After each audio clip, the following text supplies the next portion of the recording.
और जो functional layer होती है, उसी ने ही शेड भी करना होता है, उसी ने ही ग्रो भी करना होता है। ये हम आगे चल के बात करते हैं कि शेड और ग्रो क्या है बेसिकली।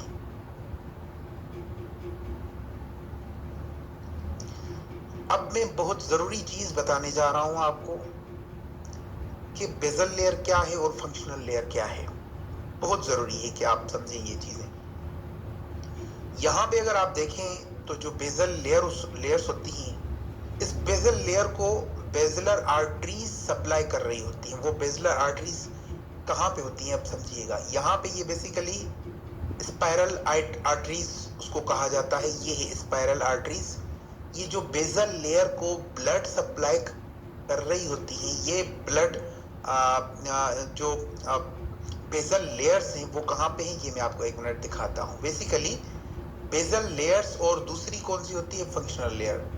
अब ये यहाँ पे एंडोमेट्रियम के बारे में आपको बताने जा रहा हूँ। इसके अंदर दो लेयर्स होती हैं, एक बेजल लेयर, दूसरी जो होती है फंक्शनल लेयर। अब समझिएगा बात को कि ये जो बेजल लेयर्स होती हैं, ये वाली बेजल लेयर्स, ये देखिए, ये जो छोटी छोटी आपको नजर आ रही हैं, इनको बेजल लेयर कहा जाता है। ये जो छोटी छोटी लेयर्स आप देख रहे हैं, ये बेसिकली बेजल लेयर्स, ये अब यही शेड करती हैं और यही ग्रो करती हैं। तो मैं आपको कहना क्या चाहता हूं और समझाना क्या चाहता हूं, इस पे थोड़ा तवज्जो दें कि इसके अंदर बेसिकली जो बेजल लेयर को ब्लड सप्लाई करती है उनको कहा जाता है आर्टरीज। आर्टरीज कौन सी आर्टरीज, स्पाइरल आर्टरीज। जो बेजल लेयर को ब्लड सप्लाई करती हैं उनको कहा जाता है स्पाइरल आर्टरीज। ठीक है, आपके माइंड क्लियर हो चुके हैं। तो जो ये जो स्पाइरल आर्टरीज और बेजलर की जो छोटी छोटी ब्रांचेस होती हैं बेसिकली, जिनमें स्पाइरल आर्टरीज होती हैं, और जिस ड्यूरेशन में एंडोमेट्रियम की ग्रोथ होगी, और जिस ड्यूरेशन में एंडोमेट्रियम की जो ग्रोथ होगी, उसी ड्यूरेशन में स्पाइरल आर्टरी की भी ग्रोथ होती है। राइट, किसी भी चीज की ग्रोथ के लिए उसे ब्लड सप्लाई मिलना बहुत जरूरी है। तो ये क्या होता है कि जब इनको ब्लड मिलती है तो ये क्या करती हैं, ग्रो करती हैं। ठीक है, जब स्पाइरल आर्टरीज, ये जो स्पाइरल आर्टरीज हैं, जब ये इनको, अब यहाँ पे ये जो रेड वाली देख रहे हैं ये स्पाइरल आर्टरीज हैं, और ये जो ब्लू में देख रहे हैं इनको कहा जाता है बेजलर आर्टरी। ठीक है, तो ये जो आर्टरीज हैं इनको जब तक ब्लड सप्लाई करती रहती हैं, जब तक ब्लड सप्लाई होता रहता है इनको, तब तक ये ग्रो करती रहती है। लेकिन जब इनकी ब्लड इनको मिलना कम हो जाती है तो वो शेड करती है। शेड का मतलब है वो पीछे की जानिब वो ग्रो नहीं करती, बल्कि वो मतलब कि खत्म होती जाती है। तो इस तरह से इनका जो साइकिल है, जो आर्टरीज हैं, जो बेजलर लेयर है और फंक्शनल लेयर है, इन दोनों को जब ब्लड मिले तो ये करेंगी ग्रो। जब इनको ब्लड मिलना कम हो जाती है तो ये शेड करना स्टार्ट कर देती हैं और ये पीछे चली जाती हैं। चलें आगे बढ़ते हैं। Ovaries menstrual cycle important part होता है बेसिकली। ओवरीज के अंदर जो मेंस्ट्रुअल साइकिल है वो बहुत बड़ा इंपॉर्टेंट है। ठीक है, वो बहुत बड़ा इंपॉर्टेंट है। अब थोड़ा तवज्जो दीजिएगा। अच्छा, एक बात और कि आप नोट्स बना रहे होंगे, आपके पास कॉपी और पेन जरूर होगा, और जो जो ये पॉइंट्स मैं आपको बता रहा हूँ ये आप नोट जो है करते होंगे। तो अब बेसिकली बात ये है कि ये जो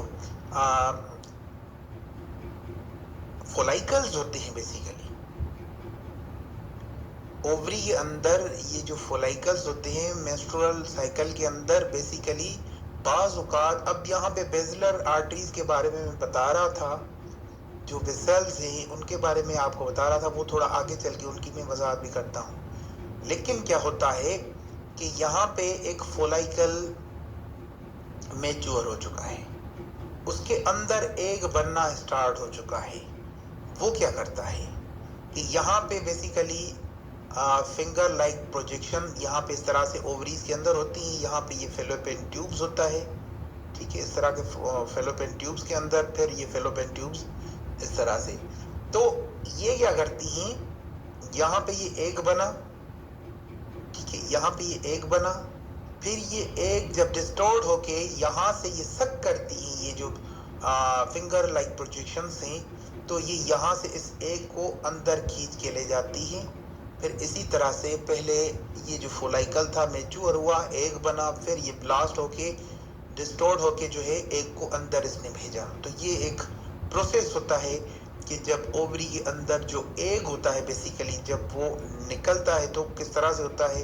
ये एक 3D इमेज बनाई गई है जिसके थ्रू आप ये समझ सकते हैं कि इस तरह से एग जो है रिलीज होता है।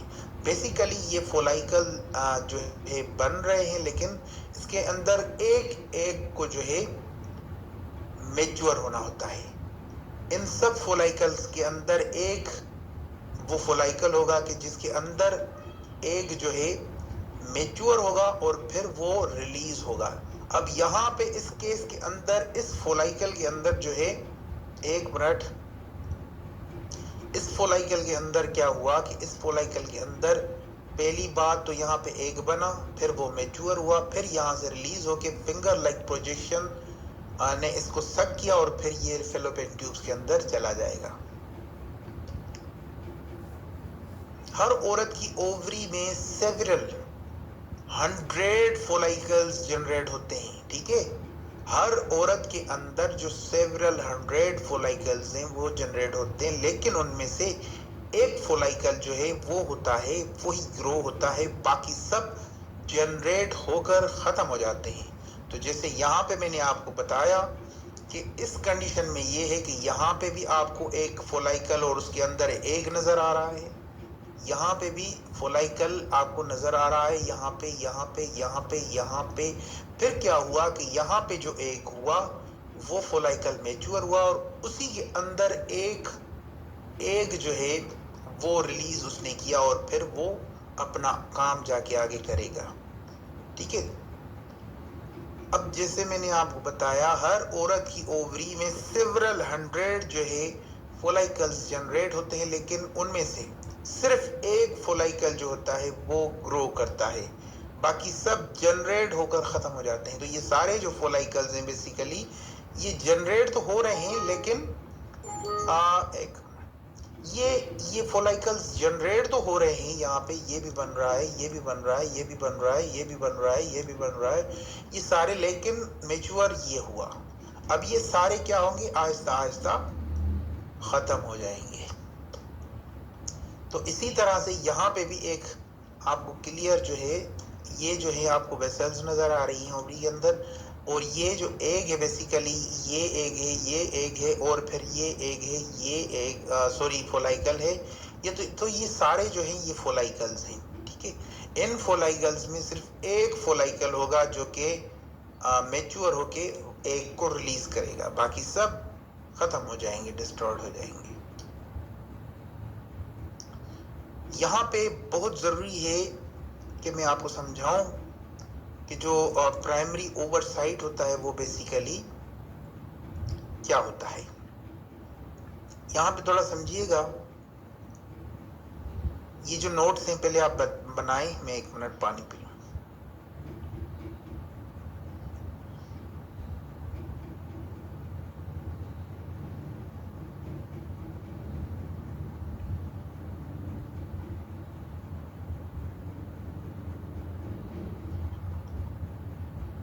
आ जाएंगे।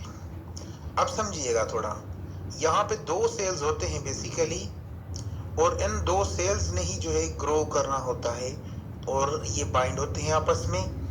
तो सबसे पहले मैं बात करने जा रहा हूँ कि 2 सेल्स होते हैं जी, एक तो ग्रेनुलोसा सेल, दूसरा होता है थीका सेल।